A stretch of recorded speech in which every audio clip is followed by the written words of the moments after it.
नमस्कार, आप देख रहे हैं हमारी खास पेशकश और मैं हूं आपके साथ शुभेंदु सिंह। छत्तीसगढ़ में ओबीसी वर्ग पर अब राजनीति शुरू हो चुकी है। एक और जहां बीजेपी लोकसभा में मोदी सरकार की ओर से पारित किए गए ओबीसी बिल को मील का पत्थर बताते हुए कांग्रेस के ऊपर आरोप प्रत्यारोप की छड़ी लगा रही है। कह रही है कि नेहरू से लेकर राजीव गांधी तक आज तक ओबीसी के लिए किसी भी राजनीतिक दल ने कोई काम नहीं किया।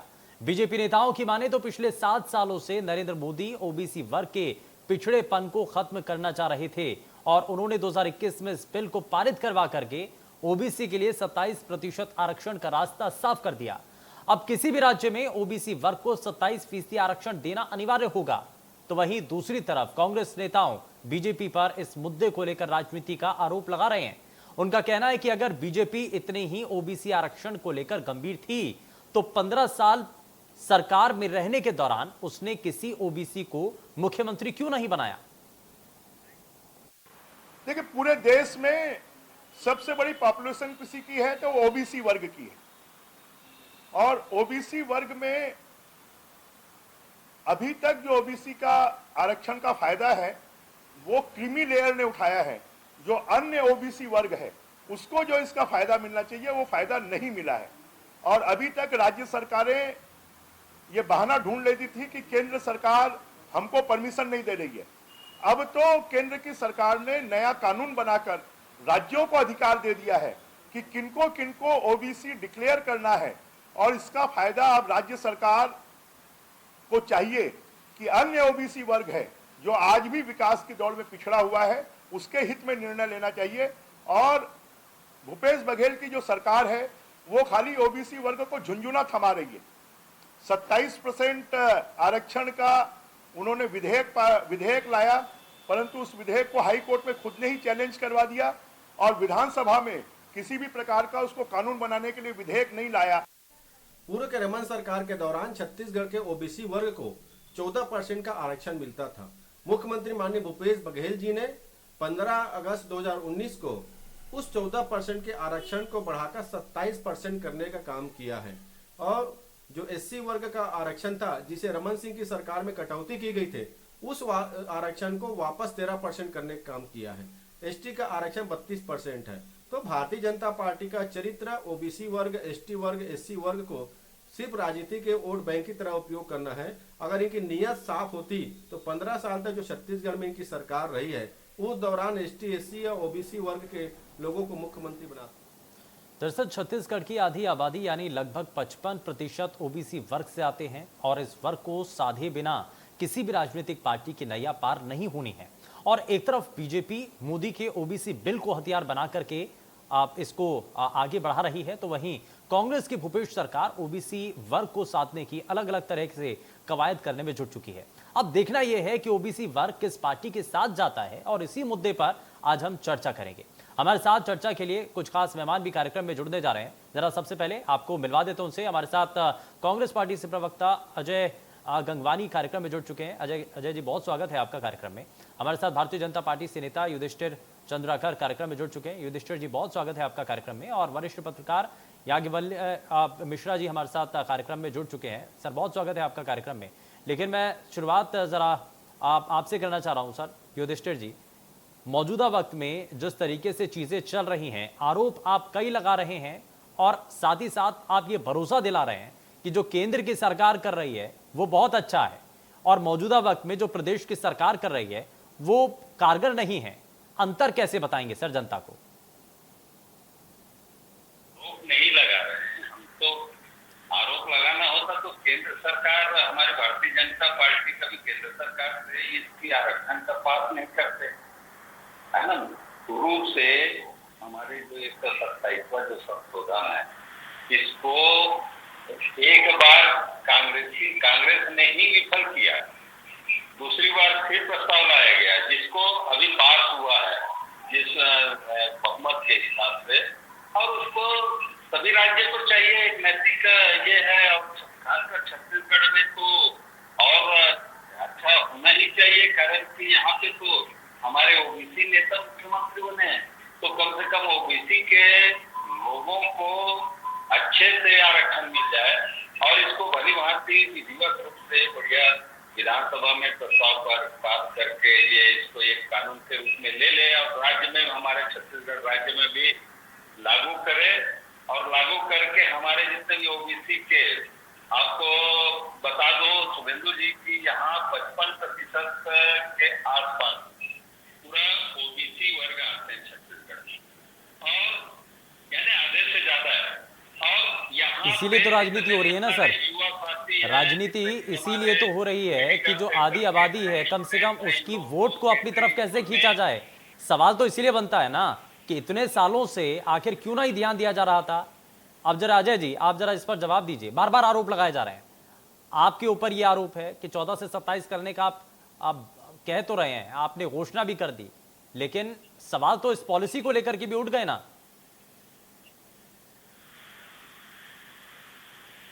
माननीय भूपेश बघेल जी के नेतृत्व में लगातार सामाजिक न्याय, सत्ता में सभी वर्गों की सहभागिता और पिछड़ों के हितों का संरक्षण और संवर्धन, इसके लिए लगातार भूपेश सरकार पूरी तरह से प्रतिबद्ध है। और देखिए, हमारी सरकार 17 दिसंबर 2018 में बनी और माननीय भूपेश बघेल जी ने मुख्यमंत्री बनते ही 6-7 महीने के अंदर 15 अगस्त 2019 को जो ओबीसी वर्ग, छत्तीसगढ़ में बता दें तो अंशुबेंदी लगभग 55% जो आबादी है वो आज ओबीसी वर्ग की है। और उस समय जब सरकार बनी तो मात्र आरक्षण जो था वो 14% था और उनको कहीं ना कहीं देखिए उसकी जो आबादी है वो काफी ज्यादा है, उसके मुकाबले जो आरक्षण मिल रहा था वो काफी कम था। तो भूपेश बघेल जी ने अपनी अनुशंसा के अनुसार उसको बढ़ा के 27% करने की घोषणा की। और कहीं ना कहीं देखिए, आज भारतीय जनता पार्टी के 15 साल लगातार पिछड़े वर्ग के संरक्षण की हुआ बात क्या करते सर उसका, हैं। ये भी तो बताइए ना। नहीं, 14 से 27 तो कर दिया, घोषणा भी कर दी, वोट बैंक के लिए सारी तैयारी भी कर ली, लेकिन हुआ क्या उसका, बता रहा हूँ, मिल पाया? वही बताना चाहूंगा जी शुभेंद्र जी, वही बताना चाहूंगा। हाँ। एक तरफ से ये संरक्षण की बात करती है और इन्हीं के द्वारा कहीं ना कहीं माननीय उच्च न्यायालय में उस 14 को 27% को डिस्टर्ब करने के लिए याचिका दायर की गई। और देखिए, कहीं ना कहीं उसके बाद भी माननीय उच्च न्यायालय ने इस पर किसी प्रकार से रोक नहीं लगाई है। उन्होंने सिर्फ ये आधार मांगा है कि जो हम आरक्षण 14 से 27% कर रहे हैं उसके पीछे हमारा आधार क्या है। उसके लिए देखिए, कांग्रेस की सरकार पूरी तरह प्रतिबद्ध थी, इसलिए उन्होंने माननीय जो सेवानिवृत्त न्यायाधीश है छबिलाल पटेल, उनके नेतृत्व में एक कमेटी बनाई है जो इस बात की पूरी छानबीन कर रही है कि जो ओबीसी वर्ग है वो उसका कितना प्रतिशत यहाँ पे मौजूद है। एक ठोस आधार, एक ब्लूप्रिंट जो है उसको लेके हम चल रहे हैं। बहुत जल्दी माननीय उच्च न्यायालय के सामने इसलिए तो कहा जा रहा है ना सर, करेंगे। कोर्ट में ये मसला इसलिए पहुंचा क्योंकि उसकी पहले होमवर्क नहीं किया गया था, ये पहले देखा नहीं गया था कि शुभेंदु जी बताना इसलिए तो चाहूंगा, बीजेपी छत्तीसगढ़ आरोप लगा रही है कि कांग्रेस पार्टी ने होमवर्क नहीं किया था, प्रदेश की सरकार ने काम नहीं किया। अगर पुख्ता शुभेंदु जी, मैं बात कंप्लीट कर लूं शुभेंदु, मुझे थोड़ा सा पर्याप्त समय देंगे, मैं सारी बातों का जवाब देना चाहूंगा। देखिए, माननीय भूपेश बघेल ने 14 से 27 किया। आज भारतीय जनता पार्टी एक तरफ बात करती है संरक्षण की, लेकिन इन्हीं के इशारे पर जो है उच्चतम न्यायालय में इसको डिस्टर्ब करने के लिए याचिका लगाई गई। दूसरे देखिए, कहीं ना कहीं बताना चाहूंगा, हमारी मंशा स्पष्ट थी, इसलिए छबिलाल पटेल जी के नेतृत्व में कमेटी बनाई। दूसरी तरफ देखिए, आज छत्तीसगढ़ में लगभग 68,15,000 आधार कार्ड है, जिसमें से 95% जो राशन कार्ड है वो डायरेक्ट आधार कार्ड से लिंक है शुभेंदु जी। और देखिए, इसमें से 32 लाख जो राशन कार्ड है वो ओबीसी वर्ग से है। तो कहीं ना कहीं हम बहुत जल्दी जो है सही आंकड़े माननीय उच्च न्यायालय के समक्ष प्रस्तुत करेंगे और हमारी मंशा के अनुरूप हमें पूरा विश्वास है कि बहुत जल्दी उच्च न्यायालय हमें इसके संबंध में परमिशन देगा और हम इसको 14 से 27% करने में सफल साबित होंगे। और देखिए, कहीं ना कहीं शुभेंदु जी बताना चाहूंगा, छत्तीसगढ़ में अनुसूचित जनजाति का जो परसेंट है आज की जो 32% है, उसको 32% आरक्षण मिल रहा है। और ये पिछड़े वर्ग के वक्त की बात करते हैं, इन्हीं के मुख्यमंत्री रमन सिंह जी के नेतृत्व में अनुसूचित जाति का जो आरक्षण था 14%, उसको घटा के 12% कर दिया गया। आज कहीं ना कहीं देखिए, उत्तर प्रदेश में जो आने वाले विधानसभा चुनाव है जिसमें एक बहुत बड़ा वर्ग ओबीसी वर्ग का है, आज उनको साधने के लिए आज ये पिछड़े वर्ग के संरक्षण की बात करते हैं। मुझे पूरे देश में एक भी भाजपा शासित राज्य का उदाहरण दे दें शुभेंदु जी जहां इनके ओबीसी वर्ग से मुख्यमंत्री हैं। और मैं अगर छत्तीसगढ़ की बात करूं तो न केवल माननीय मुख्य भूपेश बघेल जी पिछड़े वर्ग से हैं, यहाँ के विधानसभा अध्यक्ष जो है चरणदास महंत जी वो पिछड़े वर्ग से हैं, यहाँ के गृह मंत्री ताम्रध्वज साहू पिछड़े वर्ग से हैं, यहाँ राज्यसभा की जो सांसद है दोनों वो फूलोदेवी नेता आदिवासी वर्ग से है, आदिवासी वर्ग से, और छाया वर्मा है वो भी ओबीसी वर्ग से। कहीं ना कहीं लगातार कांग्रेस की सरकार ने पिछड़े वर्ग को नेतृत्व देने का प्रयास किया है। प्रदेश की जनता को आगे बढ़ाने के लिए क्या कदम होने चाहिए? ओबीसी वर्ग में जिस अलग अलग वर्गों को आपने शामिल किया है, क्या उन जातियों का उत्थान हो पाया कि नहीं हो पाया? अगर इतने समय से आरक्षण उनको मिल रहा था, असल मायने में उनको फायदा मिला कि नहीं मिला? अब तो इतना समय हो चुका है कि उनको आप इस आरक्षण की जरूरत नहीं पड़नी चाहिए थी, इतना समय हो चुका है। खैर, मैं उस पर वापस लौटूंगा, लेकिन वरिष्ठ पत्रकार मिश्रा जी भी हमारे साथ लगातार कार्यक्रम में बने हुए हैं। मिश्रा जी, आपने दोनों दलों को सुना है, भारतीय जनता पार्टी के प्रवक्ता को आपने सुना, कांग्रेस पार्टी की दलीलें आपने सुनी है कि 14 से 27 कर दिया, लेकिन असल मायने में जनता को क्या मिला? देखिए, इससे भी बड़ा प्रश्न ये है कि घोषणाएं केंद्र भी कर रहे हैं, राज्य भी कर रहा है। लेकिन जातिगत जनगणना जो है, जाति के आधार पे जो जनगणना होनी है, जिससे आंकड़ा क्लियर होता कि जो भारत की जनसंख्या है उसमें जातियों का गोसवारा क्या है, उसको सामने लाने की कोई भी कवायद नहीं होती। फिर वो केंद्र में किसी की सरकार हो, राज्य के साथ भी वही स्थिति है, कोई आंकड़ा थोड़ी है। मगर ये माना जाता है कि मध्य छत्तीसगढ़ का जो इलाका है, आप उत्तर छत्तीसगढ़ और दक्षिण छत्तीसगढ़ को छोड़ दीजिए, मध्य छत्तीसगढ़ का जो इलाका है वो उस परिभाषा के करीब रहने वाले लोगों का बहुतायत बताता है जिसको पिछड़ा वर्ग माना जाता है। पिछड़ा वर्ग की सटीक परिभाषा क्या है, इसको लेकर अभी भी कई प्रश्न विधिवेत्ताओं के बीच दौड़ते हैं कि किसे माना जाना चाहिए कि पिछड़ा वर्ग होगा या कि अन्य पिछड़ा वर्ग होगा।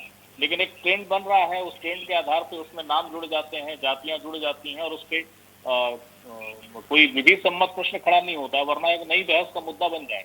बहरहाल विषय सिर्फ इतना है कि जो आरक्षण के विषय आते हैं, जब भी आते हैं, फिर वो आरक्षण आप किसी वर्ग को ले आइए, उन आरक्षणों से एक नया वर्ग जरूर पैदा होता है जिसको हम क्रीमी लेयर कहते हैं। ये आपके प्रश्न का जवाब दे रहा हूं मैं कि जो क्रीमी लेयर वर्ग पैदा होता है, जिसको आरक्षण का पहली बार लाभ मिलता है, फिर उसी के वंशानुगत तरीके से वो आरक्षण उसी परिवार या उसी दायरे में सिमट के रह जाता है और उसका लाभ निश्चित तौर पे उन वर्गों तक या उन वास्तविक लोगों तक नहीं पहुंचता जिसके लिए आरक्षण की नेक नियति होती है।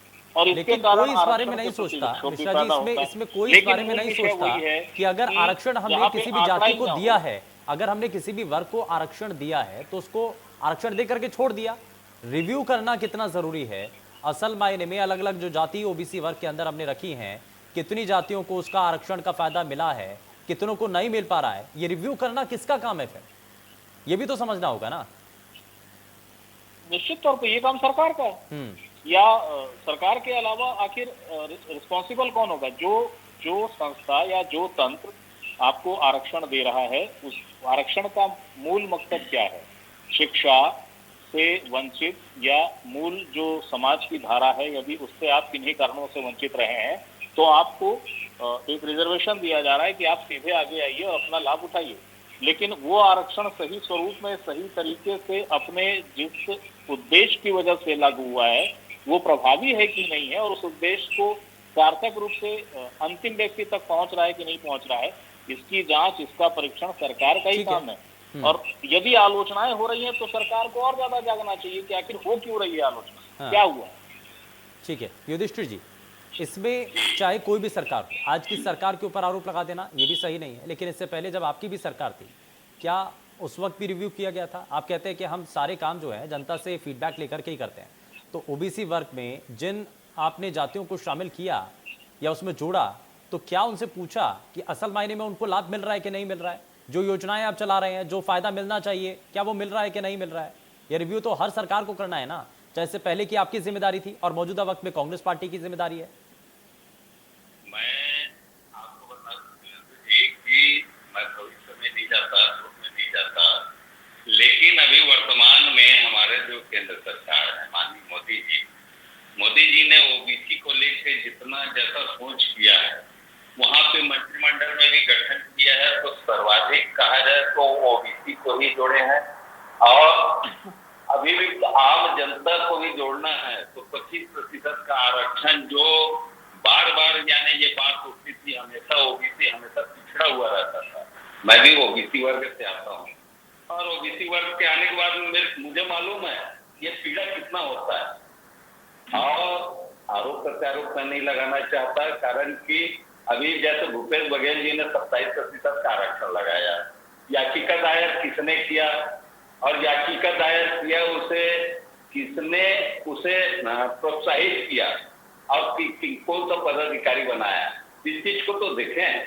आज हम तो यही प्रार्थना उनसे अनुरोध कर रहे हैं ना कि आपने नेताओं को, ओबीसी नेताओं को, जैसे अजय भाई साहब ने कहा कि ओबीसी नेताओं को इसने, यानी हमारे मुख्यमंत्री जी ने ऐसा हमें यानी मुख्यमंत्री के रूप में हम दिए हैं, मतलब बहुत अच्छी बात है, ओबीसी नेताओं को आपने साथ दिया है, लेकिन आम जनता को क्यों नहीं दे रहे भाई? उसके लिए तो आपको प्रयास करना चाहिए। और ये सार्थक है, अब तो आप संविधान लागू हो गया, आप सीधा विधानसभा में पारित कीजिए, पारित करके आप सीधा पेश कीजिए इसको। इसमें आरोप प्रत्यारोप, देखिए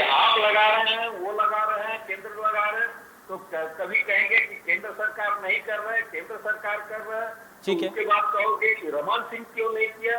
रमन सिंह नहीं किया, ठीक है, डॉक्टर रमन सिंह जी नहीं कर पाए, आप तो कीजिए।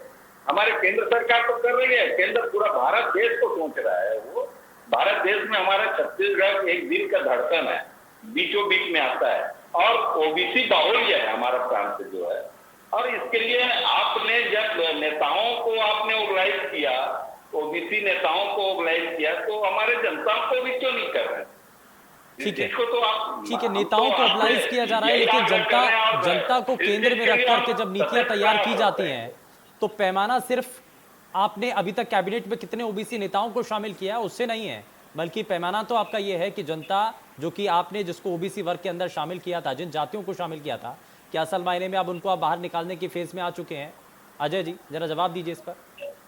शिवेंदु जी देखिए, मिश्रा जी तो काफी वरिष्ठ पत्रकार है, उनकी बातों से बहुत सहमत हूँ। देखिए वही वो बात कह रहे हैं, और ये माननीय उच्च न्यायालय ने भी कही कि कहीं ना कहीं उच्च न्यायालय इस बात के खिलाफ नहीं है कि उनके आरक्षण के जो परसेंटेज है उसे बढ़ा के 14 से 27 किया जा रहा है।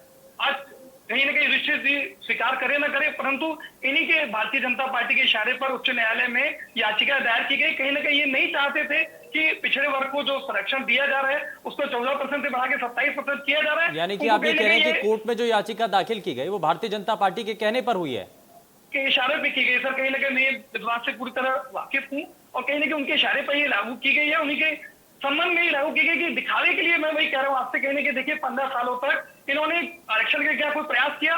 प्रयास करने की बात तो छोड़िए, उल्टा जो अनुसूचित जाति का जो आरक्षण था उसको घटा के 14% से 12% किया गया। कहीं ना कहीं इनकी मंशा पूरी तरह स्पष्ट करता है। 15 सालों तक इन्हें पिछड़े वर्ग के संरक्षण की बिल्कुल याद नहीं आई। आज उत्तर प्रदेश में जो विधानसभा का चुनाव है, जहाँ पे लगभग 50% से ज्यादा ओबीसी वर्ग है, आज उसको साधने के लिए बात करते हैं। आज ये ओबीसी आरक्षण की बात करते हैं। मेरे को बताइए युधिष्ठिर जी कि आज इनके में ताराचंद साहू जो पिछड़े वर्ग के सम्मानित नेता माने जाते रहे, किस प्रकार उनकी उपेक्षा की गई। आखिरी में उनको भारतीय जनता पार्टी के नेतृत्व छोड़ना पड़ा। उसके अलावा देखिए रमेश बैस जो सबसे सर्वाधिक जीतने वाले सांसद रहे, आज किस प्रकार से उनकी उपेक्षा छत्तीसगढ़ में लगातार की जाती रही। सर फिर आप नजीर पेश कर रहे हैं नेताओं की, मैं कह रहा हूं कि जनता की नजीर पेश कीजिए। जनता को अगर आपने प्रमोट किया है, जनता को अगर आपने ओबीसी वर्ग के अंदर आरक्षण देकर के आपने अगर उनको आगे बढ़ाने का काम किया, उनका हाथ पकड़ करके आप आगे बढ़ाइए ना, तब आप नजीर पेश कीजिए। शुभेंदु जी आपकी बात से मैं पूरी तरह सहमत हूँ। कहीं ना कहीं जो रिव्यू की बात कही आपने शुभेंदु जी, ये अगर मैं पूरे देश की बात करूं तो कहीं ना कहीं केंद्र सरकार का भी ये दायित्व है। आज केंद्र सरकार का भी ये दायित्व बनता है कि जिस प्रकार से ओबीसी जातियों को आरक्षण दिया जा रहा है, उनका फायदा उन तक पहुंच रहा है कि नहीं, उनका भी प्रयास होना चाहिए। और बताना चाहूंगा 2.5 साल में माननीय भूपेश बघेल जी के नेतृत्व में लगातार हम इसकी पूरी मॉनिटरिंग व्यक्तिगत रूप से भूपेश बघेल जी भी कर रहे हैं। और देखिए हम कहीं ना कहीं ओबीसी के आरक्षण को बढ़ाने के लिए जो 27% चाह रहे हैं, उसके लिए हमने कमेटी गठित की है। तो कहीं ना कहीं ये पूरी मंशा में स्पष्ट है। अच्छा चलिए मैं एक सवाल आपसे पूछ लेता हूं सर। जी पूछिए। केंद्र सरकार ने अब ओबीसी आरक्षण को लेकर के जो बिल पास किया है, आप उससे सहमत हैं कि नहीं है? ये केंद्र का अच्छा कदम है या गलत आप इसको मानते हैं? शुभेंदु जी देखिए, किसी भी केंद्र सरकार से भारतीय जनता पार्टी की सरकार वो अच्छे कदम के लिए हमेशा स्वागत है। कहीं ना कहीं हमने संसद में उसका समर्थन किया है। और देखिए कहीं ना कहीं मोदी सरकार भी तो अभी ला रही है, हमारी मंशा तो पूरी तरह स्पष्ट थी। 7 दिसंबर 2018 को सरकार बनी और हमने 15 अगस्त 2019 को घोषणा की। तो कहीं ना कहीं कांग्रेस पार्टी ने, आज देखिए नरसिम्हा राव जब हमारे प्रधानमंत्री थे 1993 में मंडल कमीशन की सिफारिशों को उन्होंने देश में लागू किया। कहीं ना कहीं देखिए कांग्रेस पार्टी चाहे राष्ट्रीय स्तर की बात करो या छत्तीसगढ़ की बात करो, युधिष्ठिर सर सुनने का साथ के निवेदन है, डिस्टर्ब नहीं करेंगे। और देखिए कहीं ना कहीं मंडल कमीशन को नरसिम्हा राव जी के नेतृत्व में लागू किया गया और लगातार केंद्र सरकार हो चाहे छत्तीसगढ़ की बात पर जब नेतृत्व में रही और आज छत्तीसगढ़ की सरकार है, लगातार ओबीसी के संरक्षण के लिए, उनके हितों के साधने के लिए और जिस प्रकार से उनको ज्यादा से ज्यादा नेतृत्व सौंपा जा रहा है, कहीं ना कहीं हमारी मंशा पूरी तरह स्पष्ट करता है। ठीक है सर, शुभेंदु जी ठीक है। मैं जरा मिश्रा जी के पास आता हूँ। मिश्रा जी, ये देखा जाता है कि इसके अंदर 50% से ज्यादा प्रदेश की जो आबादी है वो ओबीसी वर्ग से जुड़ी हुई है और इसीलिए अब केंद्र में ओबीसी वर्ग आ चुका है। इसीलिए अब उनके लिए नियम तय किए जा रहे हैं, उनको आरक्षण देने के लिए अब तैयारियां की जा रही हैं। यही कारण है क्योंकि वोट बैंक भी जुड़ा हुआ है। देखिए ये बात तो बिल्कुल सार्वजनिक है और छुपी हुई है नहीं कि राजनीति में बहुत कुछ वो तय करता है जिस पर वोट बैंक तय होता है। तो जो विषय आ रहे हैं सामने या जिस तरीके से विषय आए हैं उनको वोट से अलग करके कैसे देखा जाएगा। दूसरी बात, दोनों आदरणीय जो हैं विद्वान, उन दोनों से आग्रह मैं करूंगा कि उन्हें थोड़ा सा ढंग से पढ़ना चाहिए, थोड़ा सा अध्ययन ढंग से कर लेना चाहिए। मेरे कांग्रेस के भाई जो कह रहे हैं वो नरसिम्हा राव जी का नाम ले रहे थे, वो वीपी सिंह जी के समय मंडल कमीशन लागू होने की बात हुई थी और उसके बाद खासा बवाल मचा था। भारत की राजनीति के इतिहास में वो दौर दर्ज है जी। दूसरा, आदरणीय भाजपा के युधिष्ठिर भाई जो कह रहे हैं, तो 70 साल की जब वो गिनती गिनेंगे तो वो भूलते हैं कि भारतीय जनता पार्टी का शासनकाल एनडीए के रूप में रहा है। आज भले मोदी जी के नेतृत्व में भाजपा पूर्ण बहुमत में है, लेकिन उस 70 साल में भी शेयर है, तो आंकड़ों को लेकर उन्हें दुरुस्त होना चाहिए। बहुत गंभीर विषय पर बात कर रहे हैं दोनों। तीसरी बात जो है वो यही है कि जब एक विषय जरूर मैं जोड़ देता हूं कि जैसे ही डॉक्टर रमन सिंह ने आरक्षण को परसेंटेज को लेकर जब आंकड़े घटाए बढ़ाए हुए थे आदिवासियों को लेकर, ट्राइबल्स को लेकर, तो बहुत बड़ा हंगामा खड़ा हुआ था, बहुत विवाद हुआ था और तब भी ये प्रश्न आया था कि आखिर कौन सी जाति जनगणना हो गई है जिस आधार पर यह माना जा रहा है कि आदिवासियों की संख्या छत्तीसगढ़ के अंदर घट गई है।